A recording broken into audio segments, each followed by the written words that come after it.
कानी बहू। किशोरी लाल जी के बेटे राघव की शादी की बात जगह जगह चल रही थी, लेकिन किशोरी लाल जी को कोई लड़की पसंद ही नहीं आती थी। और उसकी एक ही वजह थी, किशोरी लाल जी का लालची होना। उनको लड़की वालों से मोटा दहेज चाहिए था और इसी चक्कर में एक दिन वो एक बहुत पैसे वाले के घर अपने बेटे का रिश्ता लेकर पहुंचे। उस आदमी का नाम था ओम प्रकाश। देखिए किशोरी लाल जी, मेरी एक ही बेटी है और मेरी सारी संपत्ति जायदाद सब कुछ मेरी बेटी नैना का ही है। पापा, नाम से लगता है बहुत खूबसूरत होगी। कितना अच्छा नाम है ना, नैना। ओ, वैसे बात तो सही है आपकी। अब इतना पैसा है, जमीन जायदाद है, इकलौती बेटी, आप भी क्या करेंगे? सब कुछ उसे ही देंगे ना। बिल्कुल ठीक पहचाना आपने। बस बेटी की शादी और सारी जायदाद उसके नाम। पापा, बिना देखे हाँ कर दीजिए ना। इतना अच्छा रिश्ता फिर कहाँ मिलेगा? माला माल हो जाएंगे हम। मैं अपनी बेटी को बुलाता हूँ। अरे नहीं नहीं नहीं नहीं, आपकी बेटी का नाम नैना है, सुनकर ही लगता है बहुत सुंदर होगी।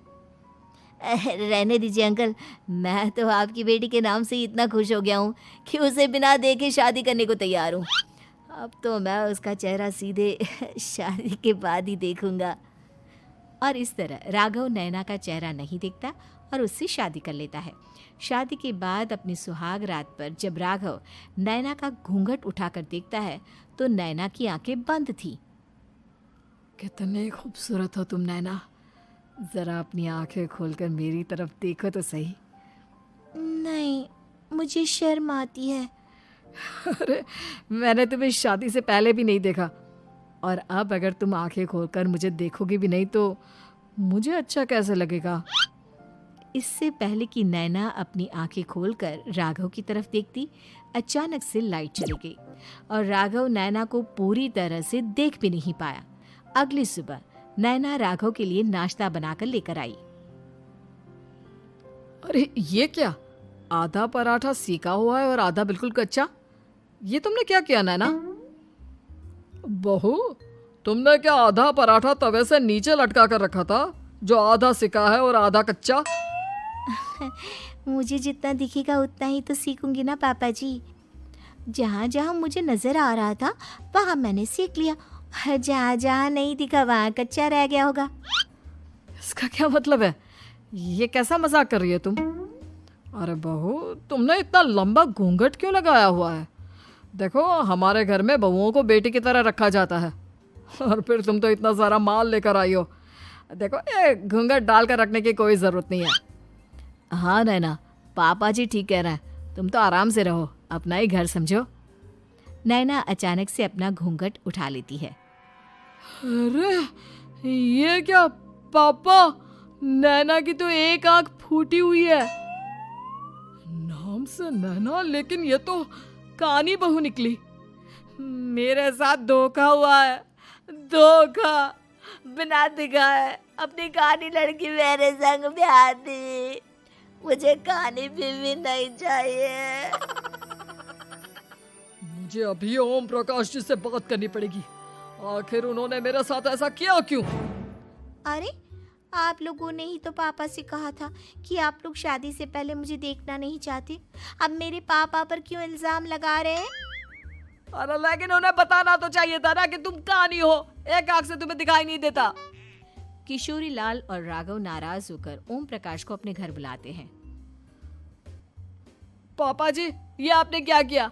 शादी से पहले बताया क्यों नहीं कि नैना की आंखों में परेशानी है? अरे, आप ही ने तो लड़की देखने से मना कर दिया था।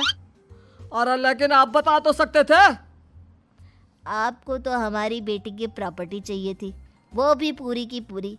अब क्या हुआ अगर उसे आधा दिखाई देता है? प्रॉपर्टी तो आपको पूरी मिल गई ना। अरे ये क्या बात हुई?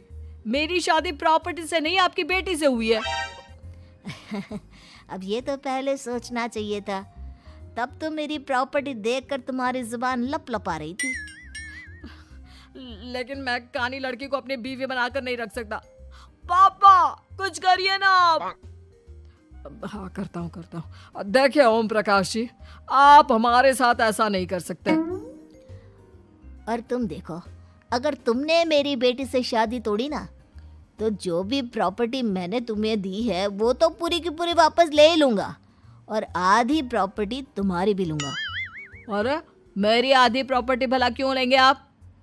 इसलिए क्योंकि मेरी बेटी को आधा नज़र आता है और उसकी नज़र अभी तक तुम्हारी आधी जायदाद पर ही पड़ी है।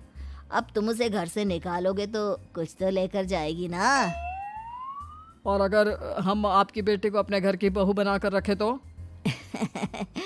तो तुम्हारी पूरी प्रॉपर्टी तुम्हारी ही रहेगी, और जो मैंने तुम्हें दिया है ना, उसमें से बस मैं आधा लेकर जाऊंगा।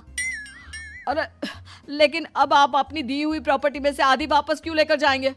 अगर मैं आपकी बेटी को अपनी पत्नी बनाकर रखने को तैयार हूं तो? इसलिए ताकि भविष्य में अगर तुम मेरी बेटी को धोखा दो तो उसके पास कुछ तो रहे जो पति का हो। वैसे मेरे पास तो बहुत कुछ है, लेकिन अपने पति की कोई निशानी तो उसके पास होनी चाहिए ना।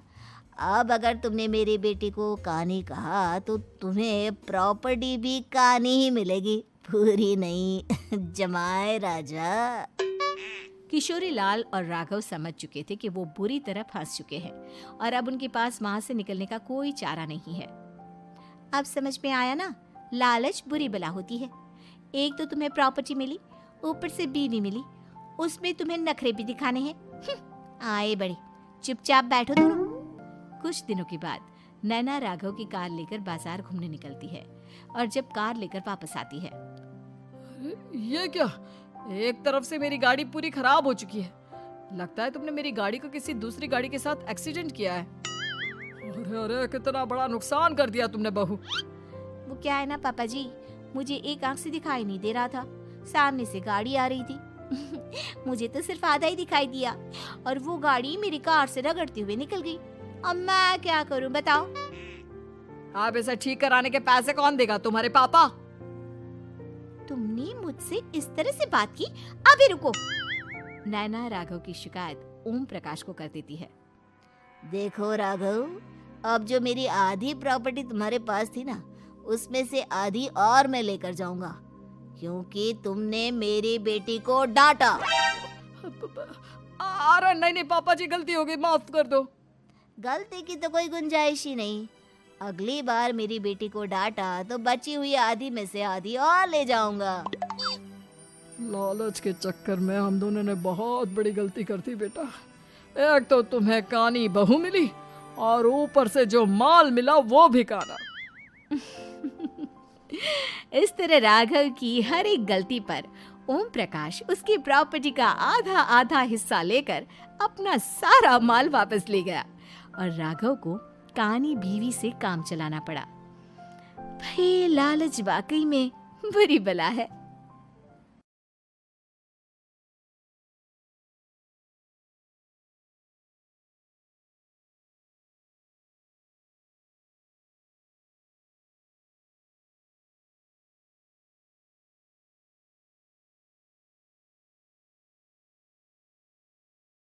कल्पना का जैसा नाम वैसा ही काम।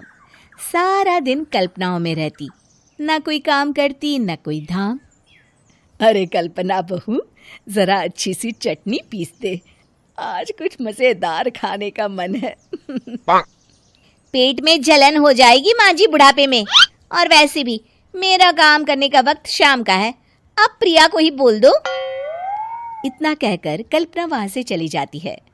कांता कल्पना के ऐसे रवैये से काफी परेशान रहती हैं। मैं बना देती हूँ माँ चटनी, ऐसा बोलकर प्रिया माँ को चटनी बनाकर प्लेट में खाने को देती है कि तभी वहाँ कल्पना आ जाती है। अरे वाह चटनी, जरा चक्कर तो देखूं, बड़े दिन हो गए। अरे नहीं बहू, तू तो रहने ही दे चटनी खाना, पेट में जलन हो जाएगी।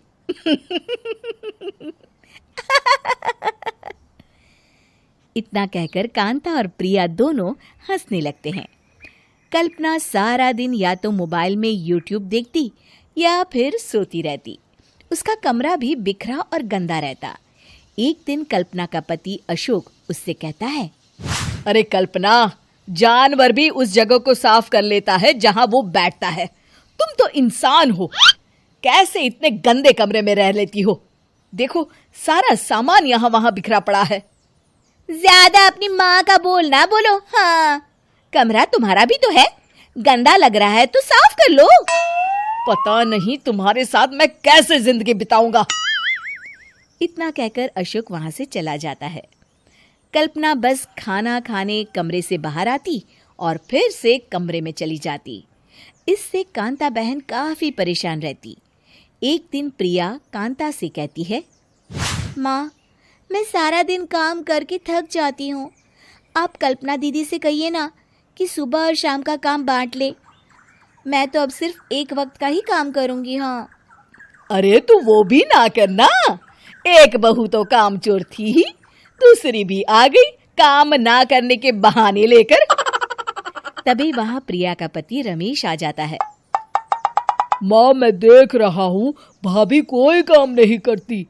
प्रिया सारा दिन घर और रसोई का काम करती है, अब कुछ करो ना माँ। कांता मन में कुछ सोचती है और कल्पना के पास जाती है। कल्पना फोन पर मेकअप करना देख रही होती है। कल्पना, तुम सारा दिन बस मोबाइल देखती हो, घर का कोई काम भी कर लिया करो। प्रिया सारा दिन काम करके थक जाती है। आज से मैंने फैसला किया है, एक वक्त का काम तुम करोगी। सुबह का खाना तुम बनाओगी और रात का प्रिया। आप लोगों ने काम को हव्वा बना रखा है। अरे पता नहीं थोड़ा सा ज्यादा काम करने में आप लोग घबरा क्यों जाते हैं। और हाँ, बहुत ज्यादा प्रिया की तारीफ मत करिए मेरे सामने। बड़ी बहू तो मैं ही रहूंगी। मैं कुछ नहीं जानती। कल सुबह मुझे वक्त से खाना चाहिए। रसोई में आ जाना, वरना कल से तुझे खाना नहीं मिलेगा। अगली सुबह कल्पना रसोई में नहीं आती है। वो देर से सोकर उठती है और बाहर आकर कहती है, अरे भूख लगी है, आज खाने में क्या है। इतनी देर हो गई, आज किसी ने मुझे उठाया भी नहीं। पता नहीं कहाँ है सब। कल्पना को घर में कोई नहीं दिखता। वो रसोई की तरफ जाती है जहां बड़ा सा ताला लगा होता है। अरे रसोई में ताला! ओ, मैं तो भूल ही गई थी। माँ ने आज से सुबह का खाना मुझे बनाने को कहा था। हे भगवान, इतने लोगों का खाना बनाना क्या आसान है। तभी घर के सारे सदस्य बाहर से वापस आते हैं। वाह माँ जी, मजा आ गया छोले भटूरे खाकर। मेरे मुंह में तो अभी भी स्वाद आ रहा है। अरे कल्पना, तेरे भरोसे रहते तो हम तो भूखे ही रह जाते। कल्पना को बहुत गुस्सा आ जाता है। अब बहुत हो गया, आज से मैं अपनी रसोई अलग कर रही हूँ। मैं अपना खाना खुद बना लिया करूंगी। कल्पना अपनी रसोई अलग कर लेती है, पर आए दिन उसका देर से उठना और काम न करने की आदत से वो भूखी ही रह जाती थी। उसी के सामने घर के लोग अच्छे अच्छे पकवान खाते और कामचोर कल्पना को जैसे तैसे ही खाना बनाकर खाना पड़ता। पर एक दिन तो हद ही हो गई। माँ, दीदी आज सुबह से कमरे से बाहर नहीं निकली, हमें जाकर देखना चाहिए। सो रही होगी कामचोर कहीं की, पर तुम कहती हो तो चलो देख लेते हैं उसे। कल्पना कमरे में पेट पकड़कर बैठी होती है। हाय मेरा दर्द, पेट दर्द के मारे मर रही हूँ मैं।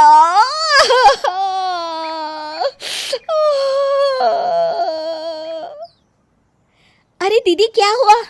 पेट में दर्द क्यों हो रहा है? डॉक्टर को दिखाया आपने? माँ! कल्पना खड़ी होती है और माँ जी के पास आती है। मुझे माफ कर दीजिए, अब से मैं सारे काम में मदद करूंगी, कभी आलस और काम चोरी नहीं करूंगी।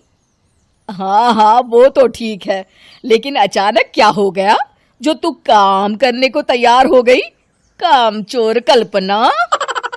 माँ, लगातार बासी और उल्टा पुल्टा खाना खाने के कारण मेरे पेट में इन्फेक्शन हो गया है। काम न करना पड़े इसलिए मैं 2 दिन का खाना एक दिन ही बना लेती थी। बासी और खराब खाना खाने के कारण लेने के देने पड़ गए। पेट में दर्द हो रहा है। चलो अच्छा हुआ, देर आए दुरुस्त आए।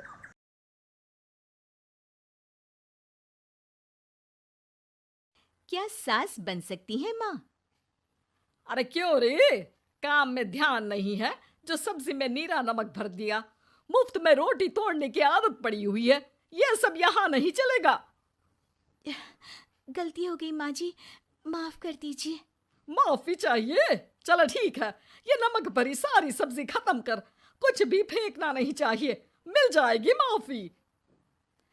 सुनैना की शादी कुछ महीनों पहले ही वासु से हुई है, जिसके बाद से उसकी जिंदगी इस नर्क में जल ही रही है।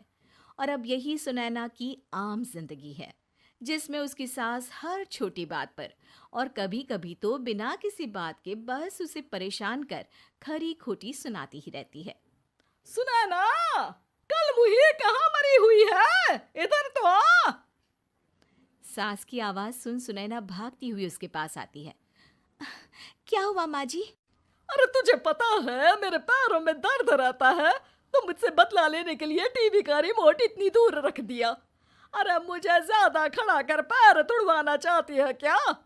आज पूरा दिन तू एक पैर पर काम करेगी, अगर कहीं दूसरा पैर जमीन पर रखा तो मुझसे बुरा कोई नहीं होगा। सास और सुनैना की ये कहानी उसकी ननद सिम्मी बहुत करीब से देख रही होती है, जिस वजह से उसके मन में ससुराल और सास के लिए डर बनने लगता है। इसी तरह दिन बीतते हैं। एक शाम वासु और सुनैना साथ बैठे होते हैं। क्या बात है, तुम दिन पर दिन कमजोर कैसे होती जा रही हो? नहीं तो, आपको ऐसे ही लग रहा होगा, मैं बिल्कुल ठीक हूँ। हो सकता है, पर चलो ध्यान रखना, मुझे कुछ काम है। ऐसा बोल जैसे ही वासु जाता है, तभी सिम्मी वहां आ जाती है। भाभी, आप भाई को माँ के बारे में बता क्यों नहीं देती? वो आपके साथ बहुत गलत करती है। क्या सारे ससुराल वाले ऐसे ही होते हैं? भाभी, मुझे तो शादी ही नहीं करनी, बहुत डर लगता है मुझे। अरे तुम बेकार ही टेंशन ले रही हो, ऐसा कुछ नहीं है। मुझे पता है तुम्हारा ससुराल बहुत अच्छा है, इसलिए खुशी खुशी ससुराल की तैयारी करो। सिम्मी तो वहां से चली जाती है, लेकिन सुनैना उसकी बातों से सोच में पड़ जाती है। कुछ दिनों बाद सुनैना के मम्मी पापा और भाई उनके घर आते हैं, जिन्हें देख सास हैरान रह जाती है। आप लोग सुनैना से मिलने आए हैं? अरे बहू, देख तो तेरे मम्मी पापा आए हैं। जी नहीं, आज हम यहाँ लड़की नहीं लड़के वाले बनकर आए हैं। हाँ माँ, मैंने ही सिम्मी और शरद के रिश्ते की बात मम्मी पापा से की थी। शरद हमारी सिम्मी के लिए परफेक्ट है। बेटे की बात मानते हुए उसकी माँ रिश्ते के लिए मान जाती है, पर अब सिम्मी के मन में ससुराल का डर और ज्यादा बढ़ जाता है। जैसे यहाँ माँ भाभी पर जुल्म करती है, ये भी पक्का अपनी बेटी का बदला लेने के लिए ही मुझसे शादी कर रहे हैं। इसी सब के बीच देखते ही देखते सिम्मी शरद की शादी हो जाती है और सास के नाम से डरी सहमी सिम्मी ससुराल पहुंच जाती है। जहां पहुंचते ही वो डरते हुए बोलती है, मम्मी जी, मैं अभी पूरे घर का काम कर दूंगी और जॉब भी छोड़ दूंगी। जैसे आप कहोगी मैं सब कुछ वैसे ही करूंगी। अरे इतना डर क्यों रही हो? और अभी घर आई हो, कोई काम करने की जरूरत नहीं। नई शादी है, कुछ दिन आराम करो, घूमो फिरो। रही बात घर या जॉब की, तो वो तुम्हारी चॉइस है, कोई तुम्हें नहीं रोकेगा। सास का ऐसा व्यवहार देख सिम्मी हैरान रह जाती है और अपनी भाभी सुनैना का ससुराल में पहला दिन सोचने लगती है। चलो हो गया कार्यक्रम खत्म, जा वासु आराम कर। बहू, तू अपने काम पर लग जा। काम से मेरा मतलब है घर का काम, क्योंकि अब से तुम इसके अलावा और कोई जॉब बॉब नहीं करोगी। हाँ। क्या हुआ, कहाँ खो गई? लगता है सपनों में ही घूमने लगी। बताती हूँ तुझे अभी। मेरी बेटी का मजाक बनाएगा? सपने में क्यों, असलियत में घुमा कर ला, जा। ससुराल की ऐसी इमेज सिम्मी ने कभी सपने में भी नहीं सोची थी। अपने आप को बहू नहीं, बेटी सुन उसे बहुत हैरानी होती है। लेकिन जैसे जैसे समय बीतता है, तो अब सिम्मी को किसी भी जगह से ज्यादा ससुराल अच्छा लगने लगता है। एक दिन सिम्मी सबसे मिलने मायके आती है, तो अपनी माँ को भाभी पर चिल्लाते हुए देखती है। अरे करमजली, अगर मुझे इतना ही पैसा खर्च करना होता तो तेरी जगह घर में नौकरानी ना रख लेती। तुझे लेकर आई जिससे नौकरानी का पैसा बचे, पर तू तो उससे भी ज्यादा खर्चा करा रही है। बस माँ, तुम्हें कोई कुछ बोलता नहीं तो हर हद पार करोगी क्या? अगर यही सब मेरी सास करे तो? अरे तो उनकी बेटी को जिंदा गाड़ दूंगी। तुम्हारे और उनके अंदर यही तो फर्क है माँ। तुम उनकी बेटी के साथ क्या क्या करती हो, सब कुछ पता होने पर भी वो तुम्हारी बेटी को पलकों पर बिठा कर रखते हैं। एक आप हैं, उनकी बेटी को अपनी बेटी जैसा तो क्या बहू तक नहीं समझती। माँ, आपको सुनकर मिर्ची जरूर लगेगी, लेकिन मेरी सास मेरी माँ से अच्छी माँ और सास दोनों हैं। इस पर सिम्मी अपनी माँ को अपने ससुराल और उसके प्यार के बारे में सब कुछ बताती है, जिसे सुन सुनैना की सास को अपनी हर गलती का एहसास होता है। अगर वो चाहते तो आराम से अपनी बेटी का बदला मेरी बेटी से ले सकते थे, पर उन्होंने ऐसा नहीं किया और तुझे हमसे भी ज्यादा प्यार दिया। तुम दोनों ही मुझे माफ कर दो। इसके बाद तो जैसे सुनैना की सास का रूप पूरी तरह बदल जाता है। Mission successful. रिवेंज लेना है क्या?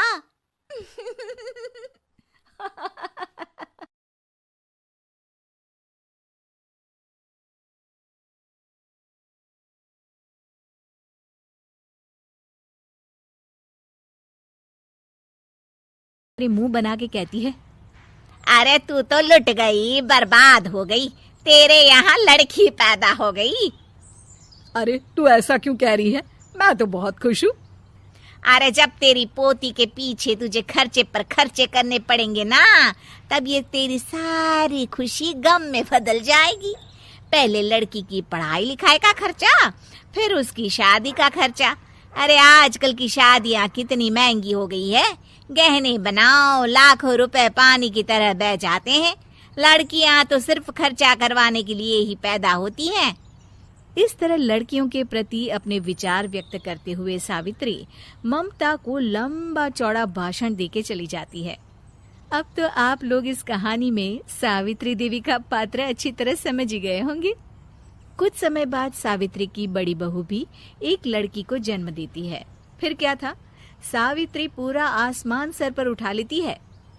हे भगवान, ये तू मुझसे किस जन्म का बदला ले रहा है? अरे मैं तो मंदिर में रोज आकर तुझसे कहती तो थी कि मुझे एक पोता चाहिए, और तूने मुझे पोती दे दी। इतनी मिठाइयाँ और प्रसाद चढ़ाने का क्या फायदा हुआ? तभी सावित्री की बहू निशा कहती है, क्या माँ जी, आप भी इतनी सी बात पर नाराज हो गई हैं? देखिए तो आपकी पोती कितनी सुंदर है, बिल्कुल आप पर गई है। अरे चुप कर, तुझे 9 महीने इतने महंगे महंगे काजू बादाम फल फ्रूट खिलाने का फायदा क्या हुआ? मेरे तो सारे पैसे बर्बाद हो गए। ये सुन सावित्री का बड़ा बेटा अजय कहता है, माँ, तुम सिर्फ नाम के लिए 2020 में रहती हो। असल में तुम्हारा दिमाग सैकड़ों साल पुरानी सोच रखता है। आज के जमाने में लड़का और लड़की में कौन फर्क करता है।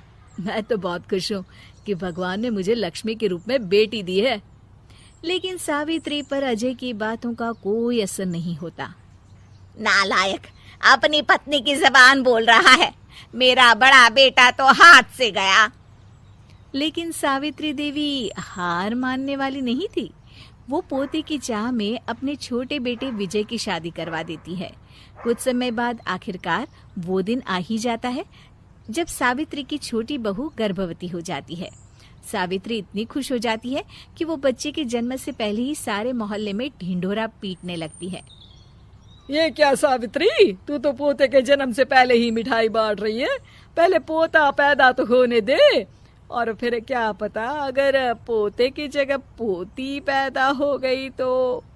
ये सुन सावित्री चिढ़ जाती है। अरे अपनी काली जबान मत चला। मेरी मिठाई खा के मेरा ही बुरा सोच रही है। बड़ी आई, ला मेरी मिठाई वापस कर।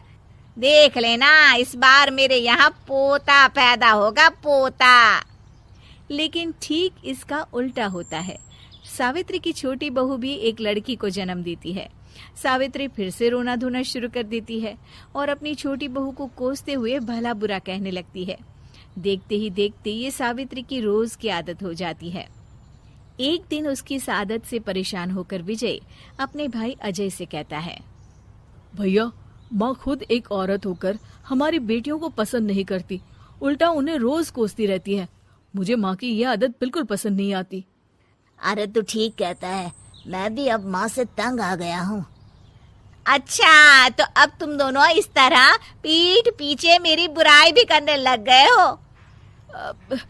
नहीं माँ, हम चाहते हैं कि घर में शांति बनी रहे। हमें हमारी बेटियाँ बहुत प्यारी है। मैं नहीं चाहता कि वह तुम्हारे ताने सुन सुन कर बड़ी हो, और इसीलिए हम दोनों ये घर छोड़कर चले जाएंगे। हाँ माँ, मैं भैया की बात से सहमत हूँ। जब तुम इस घर में अकेली रहोगी तब तुम्हें अपनों की कीमत का एहसास होगा। अपने दोनों बेटों के मुंह से अपनी माँ के लिए इतने कठोर शब्द सुन सावित्री भावुक और रुआंसी होकर कहती है, क्या सच में तुम दोनों मुझे इस घर में अकेली छोड़कर चले जाओगे? हाँ माँ। हाँ माँ, अब पानी सर के ऊपर जा चुका है। मैं तुम दोनों के बिना नहीं रह सकती। अपनी सास के आंसू देख अजय और विजय की पत्नी अपने पतियों से लड़ पड़ती है। अरे जिसे जाना है वो जाए, मैं माँ जी को छोड़कर कहीं नहीं जाने वाली। भाभी, आप ये क्या कह रही हैं? वही जो तुम सुन रहे हो, दीदी बिल्कुल सही कह रही है। हम बेटियों के संस्कार हमें सिखाते हैं कि सास माँ समान नहीं बल्कि माँ ही होती है, और उस माँ की जिंदगी भर सेवा की जाती है। बेटे अपना फर्ज भूल सकते हैं लेकिन बेटियां नहीं। आप दोनों शौक से जा सकते हैं। माँ जी, हम दोनों के रहते आपको किसी बात की फिक्र करने की जरूरत नहीं। फिर क्या था, सावित्री के ऊपर छाए बेटों के घमंड के बादल उसकी बेटी स्वरूप बहुओं के तेज के आगे आंसू के रूप में परिवर्तित होकर सावित्री की आंखों से बहने लगते हैं और वो उन दोनों को गले लगा लेती है।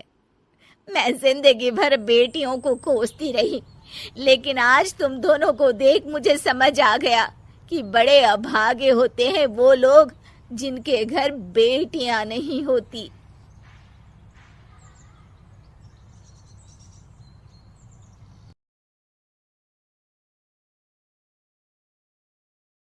क्योंकि बहू झूठ नहीं बोलती। सुधा और राकेश के 3 बेटे थे। शादी के बाद तीनों माँ बाप से दूर रहते और सिर्फ त्योहारों में आते। माँ जी, पिताजी, अगली बार आप लोग हमारे घर आइएगा। अरे नहीं बहू, सब यही आ जाते हैं तो घर खिला खिला लगता है। हाँ बहू, तू हमेशा बुलाती है तो जरूर आएंगे तेरे पास भी। हाँ हाँ, दीदी का घर बड़ा जो है, सब कुछ आपने शादी के बाद दीदी को ही तो दे दिया था। हमें भी दिया होता तो हम भी बड़ा घर लेते। क्यों सुनील? अरे नहीं नहीं, पापा ने सबको एक बराबर ही दिया है। छोटी बहू, क्या चाहिए तुम्हें, बोलो। वो आपके सोने की चेन वाली घड़ी है ना, वो अगर आप मुझे, तभी वहाँ मजली बहू भी आ जाती है। और मुझे ना आपका मंगलसूत्र कितना लंबा, सुंदर और भारी भी है। अरे हाँ हाँ, तुम दोनों को ही दूंगी बहू, चिंता ना करो। चलो अब खाना लगाओ, खाना खाया जाए। सभी मिलकर खाना खाते हैं कि पड़ोसन आ जाती है। अरे सुधा बहन, थोड़ी चीनी तो देना, घर में शक्कर नहीं है और मेहमान सर पर बैठे हैं। अरे छोटी बहू, चाची को शक्कर तो दे दो। अरे मजली दीदी, आप दे दीजिए ना, मैं यहाँ कम आती हूँ तो मुझे पता ही नहीं है कि सासू माँ सारी चीजें कहाँ रखती है। और तुम मैं कौन सा यहाँ रोज शक्कर फाँकने के लिए आती हूँ, मुझे भी नहीं है पता। तभी बड़ी बहू हाथ में चीनी की कटोरी लेकर आती है। चाची, शक्कर आप लोगों का बड़ा सहारा है माँ जी और पिताजी को, वरना हम लोग तो यहाँ रहते ही नहीं। आप जैसे पड़ोसी हैं तो हम निश्चिंत है। और जीती रहे बहू, आप तो ये घर पड़ोस कम परिवार ज्यादा लगता है। सुधा अपनी बड़ी बहू को देखकर बहुत खुश रहा करती थी। वो उससे अक्सर घंटों बात भी किया करती, लेकिन दोनों दूसरी बहुओं का भी वो समझती थी कि शायद छोटी है, वक्त आने पर संभल जाएंगी। समय आ जाता है जब सभी को वापस जाना होता है। माँ जी, हम लोगों की फ्लाइट पहले है, हमें इजाजत दे। वो सास के गले लगकर चली जाती है। थोड़ी देर बाद छोटी बहू कहती है, माँ जी, मैं ना ये सोफे के कवर और चादरें ले जा रही हूँ, यहाँ तो ऐसी ही पड़ी रहेंगी। हाँ हाँ बहू, ले जा, और कुछ चाहिए तो बोल। और तो चाहिए बहुत कुछ, पर चलिए कोई बात नहीं, अगली बार ले जाऊंगी मैं। ऐसे ही मंजली बहू भी घर का बहुत सारा सामान ले जाती है। सभी के जाने के बाद सुधा राकेश से कहती है, घर कितना सूना लग रहा है ना। हाँ, और खाली भी। तुम्हारी दोनों बहुएं सब बटोर गई। अरे ठीक है ना, हम दोनों ही तो हैं, कितना सामान लगेगा। फिर उन लोगों की नई गृहस्थी, इतना मत सोचा करें। समय बीतता है। ऐसे ही हर साल त्योहारों में सुधा और राकेश के बच्चों की बहू आते और जाते वक्त ढेर सारा सामान पैक कर कर ले जाती। लेकिन कुछ ही सालों में सुधा का देहांत हो जाता है। पिताजी, आप यहाँ अकेले क्या करेंगे? हम लोगों के साथ चलिए। अरे नहीं नहीं बहू, इस घर में सुधा की यादें हैं, मैं उसे नहीं छोड़ सकता हूँ। अब तुम लोगों की माँ नहीं रही। देख लो, वैसे तो मैंने उसके जीते जी सब कुछ दे दिया है, लेकिन कुछ उसका पर्सनल कीमती सामान था जो ये है, ले लो। सामान में होती है एक घड़ी और एक मंगलसूत्र। माँ जी ने कहा था कि वो ये घड़ी मुझे देंगी। हाँ हाँ, पिताजी, माँ ने सबके सामने ये घड़ी सरिता को देने के लिए कहा था। उठा लो सरिता माँ की घड़ी। अब क्या था, छोटी बहू फट से घड़ी उठा लेती है। और पिताजी, ये मंगलसूत्र तो माँ ने मुझे ही देने को कहा था, याद है ना? वो सभी की ओर इशारा करती है। तू भी ले ले ये हार बेटा, कोई बात नहीं। मंजली फटाक से हार उठा लेती है। ससुर बड़ी बहू की तरफ देखते हैं। तुझे क्या दूं बेटा? पिताजी, माँ ने एक चीज मेरे लिए भी रखी है। सभी के कान खड़े हो जाते हैं कि आखिर सास ने क्या रखा होगा बड़ी के लिए। अरे माँ जी तो दीदी से प्यार भी ज्यादा ही करती थी, हमेशा उनसे बात किया करती। जरूर कोई बड़ी और अपनी प्रिय चीज दी होगी दीदी को। और देख लेते हैं ना, वरना तो हम भी बराबर का बंटवारा करेंगे। हाँ हाँ, कर लेना बंटवारा।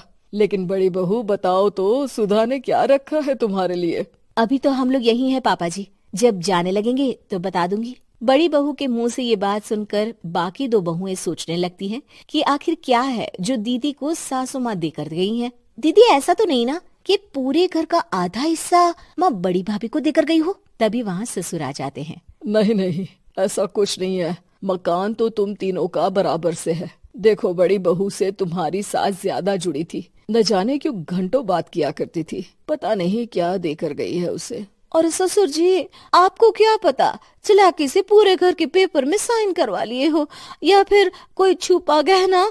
आखिर मकान पूरा तो आपने सासू माँ के नाम ही कर रखा था ना। अब घर में ये सस्पेंस बन जाता है कि आखिर बड़ी बहू क्या लेकर जाएगी। फिर वो दिन भी आ जाता है जब बड़ी बहू के जाने का समय हो जाता है।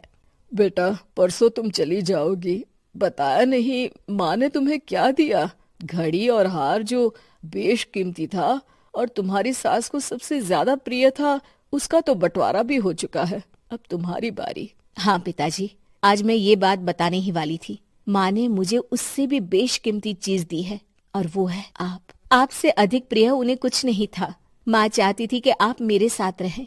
चलिए पिताजी। बेटा, मेरे पास तो कोई पेंशन भी नहीं है और ना ही कोई प्रॉपर्टी।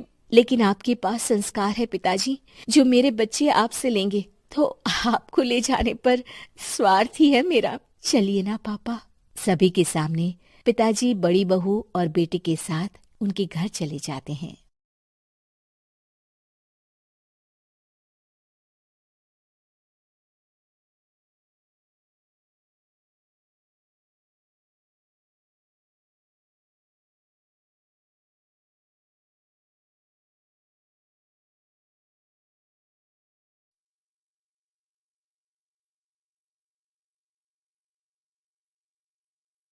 अमर रोज दफ्तर से अपने घर आते हैं। दिन भर काम और टेंशन से जूझकर घर आते ही अपनी भड़ास निकालते हैं अपने परिवार पर। बस, आज काम जल्दी खत्म हो गया। अब आराम से जाकर मैच देखूंगा। निकल जाता हूँ इससे पहले कि बॉस की नजर में आ जाऊं। ला ला ला ला ला ला ला ला ला। अमर, कल जो रिपोर्ट फाइल करनी है उसमें लास्ट मिनट चेंजेस आए हैं। आज जाने से पहले अपडेट कर देना। अब सर, आज जल्दी जाना जरूरी है। बेटे को स्कूल के जरूरी सामान खरीदने ले जाना है ना। अब जब तक तुम पहुंचोगे मार्केट तो बंद हो गया होगा। सर, इसलिए जल्दी जाना होगा। एक काम करो, कल जल्दी चले जाना। अमर बेबस होकर बॉस का ऑर्डर मानकर फिर काम में लग जाते हैं। किसी तरह मन मार कर काम खत्म करते हैं और चिड़चिड़े मन से घर पहुंचते हैं। निशा, जल्दी से खाना लगा दो, इंडिया की बैटिंग खत्म होने वाली है। बॉस ने लेट करवा दिया। अरे इतनी देर से आए हो, थोड़ी देर बात तो कर लो। अरे सुनो, हटो यहाँ से, पापा को टीवी देखने दो। पता है ऑफिस में कितना काम रहता है, कितना काम करके आया हूँ मैं। तो मैं भी तो ट्यूशन जाकर आया हूँ। अब हाँ, जाओ, जाके फिर होमवर्क कर लो। कल स्कूल भी जाना है ना? तो मैं उठ जाऊंगा, लेट नहीं करूंगा। अभी मेरा शो चल रहा है, मुझे देखना है। अरे समझ नहीं आ रही बात एक बार में? एक थप्पड़ दे के समझाओ क्या? रिमोट दे और सोने जा।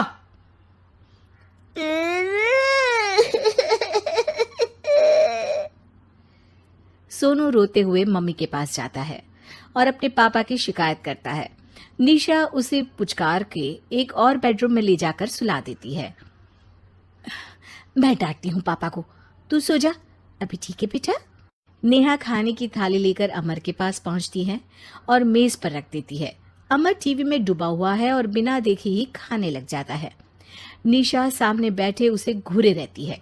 कुछ देर में अमर ये समझता है और उसे देखने लगता है और इशारे में पूछता है कि क्या बात है। ये कोई तरीका है सोनू पे चिल्लाने का? अभी रुको, इनिंग खत्म होने दो। अमर खाने लग जाता है और मैच देखता है। आखिरी बॉल होने के बाद वो निशा की तरफ देखता है। अरे निशा, पानी दे दो जरा।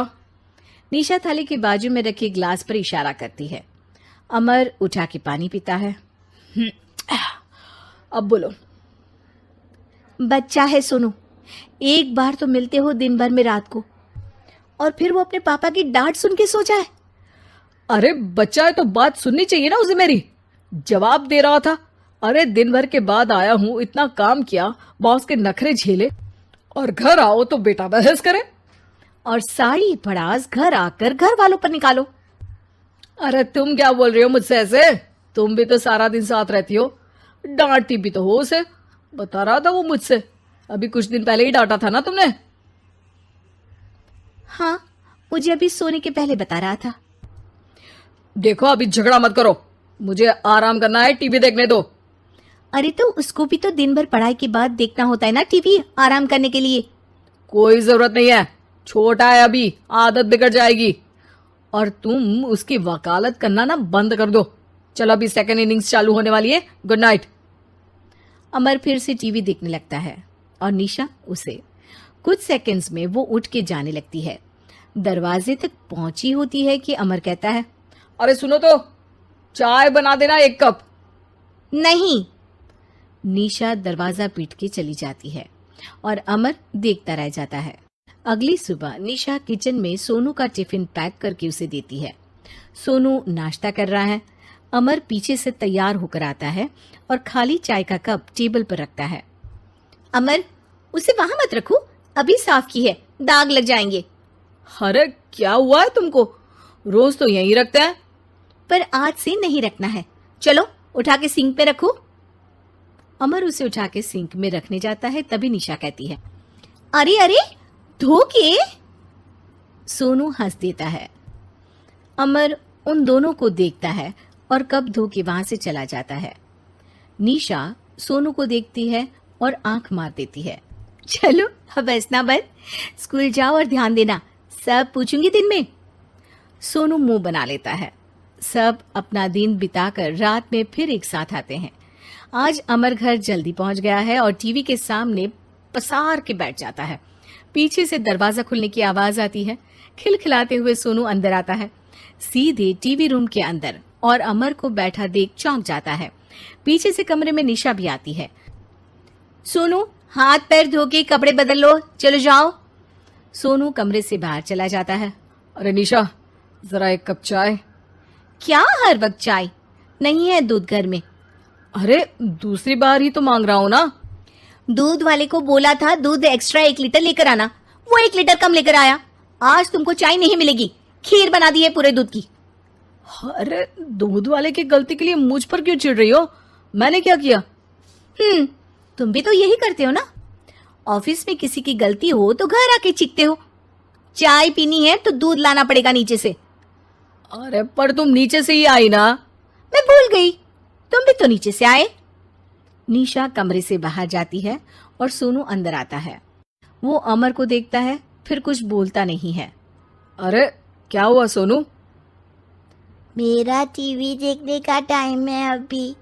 आज रात को देख लेना।